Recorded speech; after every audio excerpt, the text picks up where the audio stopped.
Well, we have reached an interesting milestone in hip-hop.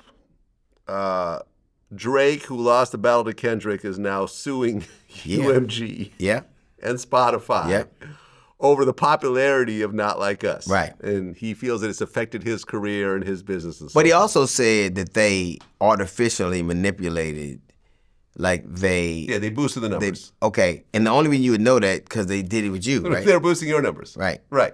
The bottom line is, that was the most Karen shit I've ever seen. That's the most Karen shit I've ever seen. Imagine if Biggie sued Tupac for allegations about him sleeping with his wife. Let me ask you something. Before I'd have sued you about hurting my career, I'd have sued you for calling me a pedophile. Right, right.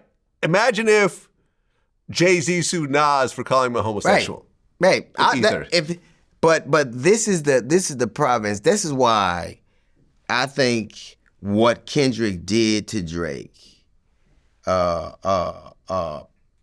was like that Milli Vanilli shit. It was like all of a sudden you weren't what we thought you were, and you prove it by Milli Vanilli. The mics went off, and they were lip syncing. This, you try to sue a dude because he said something you didn't like.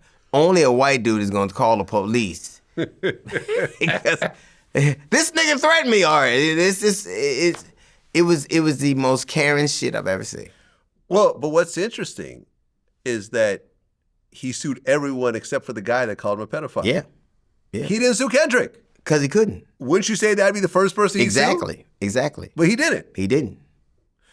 I asked Tony Yayo this question, and he said no. But do you think that Kendrick ja ruled Drake?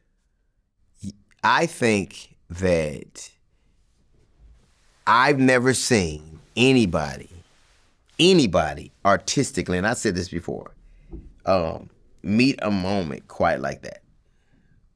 Like, when he was talking about ain't no big number 3, it's just me. Like, at the time he said it, that wasn't true. But he knew something we didn't.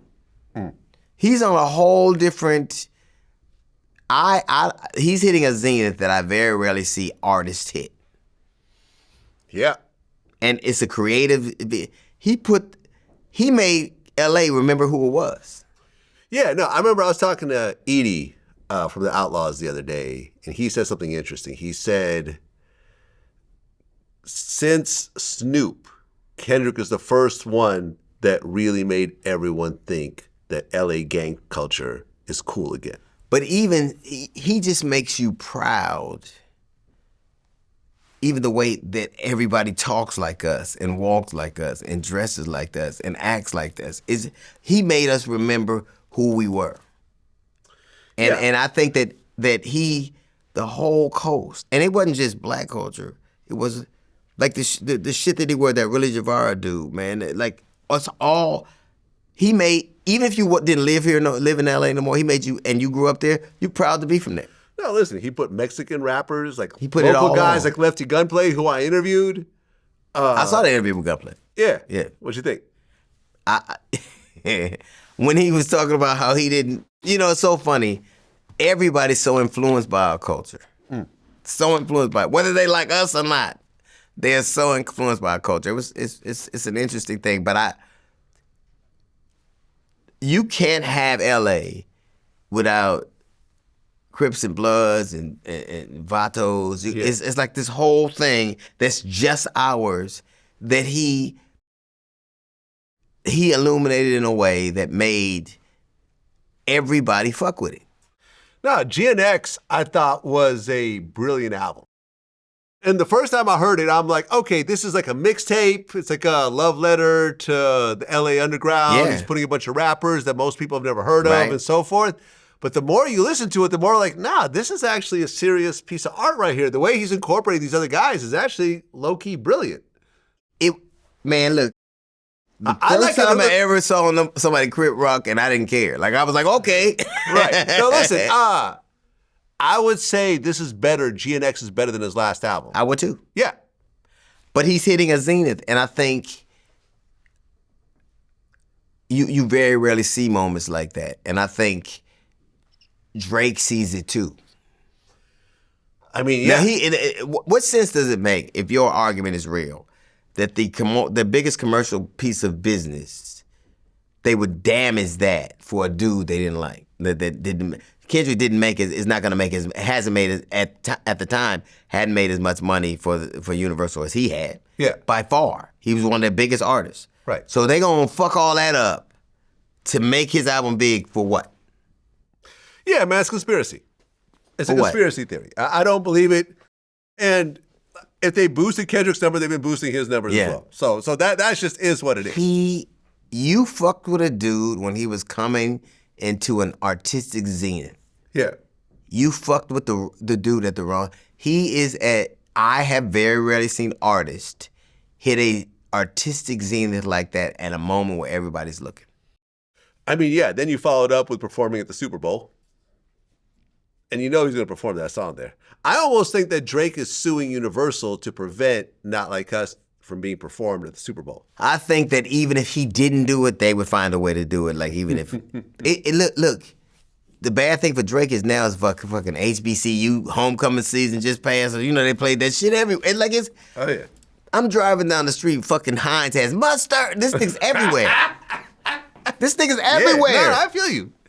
I feel you, man. Listen, and a lot of people were upset. Oh, Lil Wayne is not performing at the Super Bowl. I'm like, listen, the Super Bowl is not a local show. It's not a New Orleans show. It's not a Louisiana show. On that day, it's the biggest sporting event on the planet. They've had 15 Super Bowls in New Orleans. Yeah. At one point, Lil Wayne was the biggest star in the world. Yeah. Why not then? Why not then? Why now? Yeah. And I think what happened with Dre and Snoop, because they did it at the Super Bowl here. Yeah, in LA, everybody. yeah. But the Usher ain't from Vegas. That's true. So if you have it at the fucking, if you have it in Pasadena, who the fuck they gonna get? Troop? Whatever. Who the fuck they gonna get? If they have it at the Detroit, in Detroit, who they gonna MC Breed? Who the fuck? Like that's not how it goes. Yeah, man, listen. I think that Kendrick deserves it. He is the artist of the moment right now. It's undeniable. Artistically, you're right. He's at a zenith, and he's not letting up. Dropped an album out of nowhere and went number one. And then everything you say to him, he answers. Yeah. Everything. Like he ain't got an album before that. I don't. Boom, here's the album. Come on, stop it. Just leave it. Look here. Leave that dude alone. Yeah. Just walk across the street. Drake should do an album called a L, nigga. And Caught a L. He should. I mean, you did. Caught a L, caught a L, caught a L. We all, Everybody, we all saw it. Yeah. But but then when you go, how caring is it that I'm gonna tell the police on you? But do you think, once again, I don't think you answered the question. Do you think he got ja ruled? When I say this, I don't. No, when I say this, listen, obviously Drake has a catalog he could tour off of until he's 90 years old. He's got millions of fans. He could do sold out tours and everything. But when I say Ja ruled, what it means is that somebody else came in and said, nobody is going to check for your new music because of what I just did to you.